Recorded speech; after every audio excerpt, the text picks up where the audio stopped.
मान्य न्यायालयाने आपल्याला कल्पना आहे 3 वाजेपर्यंत खाली करा सांगितलं, नाहीतर ते आम्ही पाहणी करायला येऊ असं सुद्धा मान्य न्यायालय म्हटलेलं आहे. तर त्यामुळे प्लीज आपल्या कोणाच्या अगेन्स्ट काही जाऊ नये अशी विनंती आहे. तरी आपण सर्वांनी निघावा इकडनं. धन्यवाद. चला.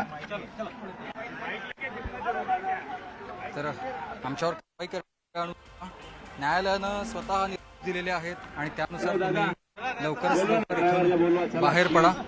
3 वाजेपर्यंत स्वतः न्यायाधीश म्हणालेले आहेत की बाहेर पडू आणि बघू काय परिस्थिती आहे. त्यामुळे तुम्ही इथून लवकरात लवकर तुमची वाहनं देखील बाहेर काढा आणि तुम्ही देखील सगळ्यांना सांगताना आपण बघतोय पाहायला मिळतात. निघाले का कुठले पार जरा बाकीच्यांनी आपले थोडे लोक पुढे जाऊन अनाऊन्स करत राहतात. काही अधिकारी स्टाफ पुढे जा, प्रत्येकाला बोला.